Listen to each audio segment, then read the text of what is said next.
रूस और यूक्रेन में जो वॉर चल रहा है उसके लिए शांति प्रयास चल रहे हैं, लेकिन उनको एक तगड़ा झटका आज लगा है जब ब्लैक सी यानी काला सागर में रूस के दो ऑयल टैंकर, एक का नाम है कैरोस, दूसरे का नाम है विराट, जिन पर तगड़ा हमला हुआ है। और ये हमला मामूली नहीं है। ये हमला इसलिए अहम है क्योंकि बेबी सी ड्रोन यानी कि समंदर पानी के अंदर चलने वाले ड्रोन से ये हमला हुआ है। और ये हमला कहाँ हुआ है जिससे रशिया को इतना तगड़ा नुकसान हुआ है।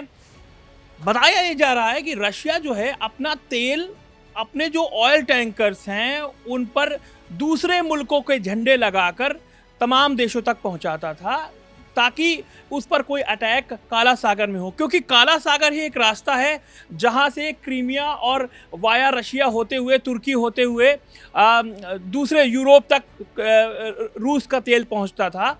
लेकिन जैसे ही यूक्रेन को पता चला कि रशिया इस तरीके से दूसरे मुल्कों के झंडे लगाकर तेल सप्लाई कर रहा है, तो यूक्रेन ने एक खास तकनीक से बेबी सी ड्रोन्स के ज़रिए रूस के ऑयल टैंकर्स पर निशाना साधा।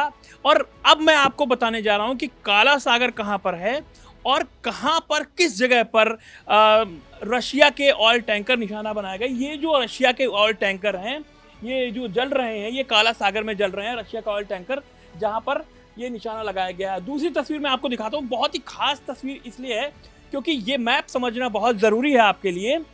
ये जो पार्ट है रशिया का है, ये यूक्रेन है, ये जो आपको दिख रहा है ये ब्लैक सी है, ये टर्की है, ये रोमानिया है, ये बुल्गारिया है।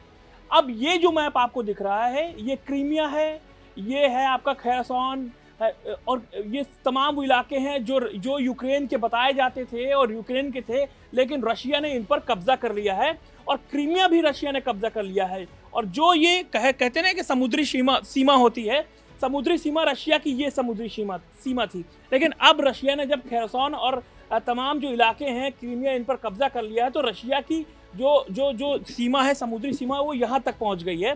और बताया जा रहा है कि रशिया अपने तेल टैंकर जो है तमाम यूरोपीय कंट्रीज तक, ये जो इस्तांबुल है, टर्की है, यहाँ पर एक कैनाल है, इस जगह पर, यहाँ के ज़रिए वो निकालते थे तमाम मुल्कों में। इंडिया भी तेल आता था, तमाम वो ऑयल टैंकर्स थे यहाँ पर, उसके ज़रिए जाते थे, विभिन्न दूसरे देशों के झंडे लगाकर जाते थे ताकि उन पर अटैक ना हो और ये यूक्रेन को पता ना लगे कि ये रशिया के ऑयल टैंकर है। अब ये जो पॉइंट मैं दिखा रहा हूँ ये इस्तांबुल से मात्र 30 किलोमीटर दूरी पर है। ये जो पॉइंट है इस जगह पर, ये इस्तांबुल से मात्र 30 किलोमीटर की दूरी पर है। और बताया जा रहा है कि इसी जगह पर जो दो ऑयल टैंकर थे उन पर बेबी सी ड्रोन के जरिए हमला हुआ है। बेबी सी ड्रोन एक नई, आप कहते हैं ना कि युद्ध की प्रणाली हो चुकी है। तमाम ड्रोन्स आपने देखे होंगे, कामिकाज़ा ड्रोन देखा होगा, स्नाइपर ड्रोन देखे होंगे, तमाम ड्रोन जो हवा में मार करने वाले ड्रोन्स हैं उनको आपने देखे होंगे। लेकिन ये जो ड्रोन है, कहते हैं कि वो ईरान के ड्रोन सबसे खतरनाक होते हैं। वो ईरान के ड्रोन जो रशिया के पास हैं, ये कहते हैं कि जो है अमेरिकन ड्रोन खतरनाक होते हैं। लेकिन ये जो यूक्रेन ने अपने तरीके से डेवलप किया है इन ड्रोन्स को, बेबी सी ड्रोन्स के ज़रिए यूक्रेन ने, देखिए कहाँ से, ओडिशा, ये जो इलाका है यूक्रेन का, ओडिशा से यहाँ पर हमला किया है। इतनी दूरी पर बिल्कुल सटीक तरीके से रशिया के ऑयल टैंकर्स पर हमला किया है। ये मैं आपको दिखा रहा हूँ, ये विराट है, ये विराट, ये जगह है। मैं आपको ये बता रहा था कि ये जो इलाका ओडिशा यहाँ पर है, और ये विराट, ये जो लाइव ट्रैकिंग लोकेशन के ज़रिए ये तमाम जो छोटे छोटे देख रहे हैं, ये जहाज़ हैं, ऑयल टैंकर्स हैं जो काला ब्लैक सी में जा रहे हैं। तो ब्लैक सी ही मेन पॉइंट है। और ब्लैक सी में जो विराट की लोकेशन थी जब हमला हुआ, उससे 1 मिनट पहले की लोकेशन ये थी। यानी कि तुर्की से, ये जो टर्की से मात्र 30 किलोमीटर पहले ये हमला हुआ है। ये जो इस मैप के ज़रिए आपको और आसानी से समझ में आएगा कि ब्लैक सी आखिर है क्या। ये रशिया का इलाका है, ये क्रीमिया है, ये खैरसॉन और तमाम जगह है ऊपर के, ये ब्लैक सी, ये इस्तांबुल है। इस्तांबुल इसलिए इम्पॉर्टेंट हो जाता है क्योंकि इस्तांबुल में ही वो नहर है जहाँ से ब्लैक सी का बाहर ये मेडिटेरियन सी में जाकर के फिर यहाँ पर भूमध्य सागर जो है ये यहाँ पर ये जाकर के तमाम यूरोपियन कंट्रीज तमाम जगह पर जाते हैं ऑयल जाता है, वहाँ से तमाम व्यापार होता है। यूक्रेन का भी यही रास्ता है।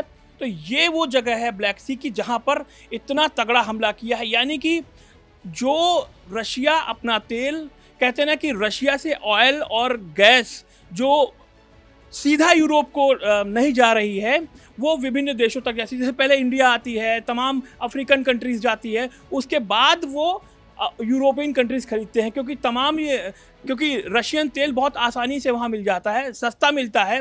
लेकिन वॉर की वजह से और नाटो कंट्रीज जो हैं वो सीधे रशिया से डील नहीं कर रही हैं, इन्हीं कंट्रीज़ के ज़रिए, वाया इन कंट्रीज़ के ज़रिए वो तेल और गैस खरीद रही हैं।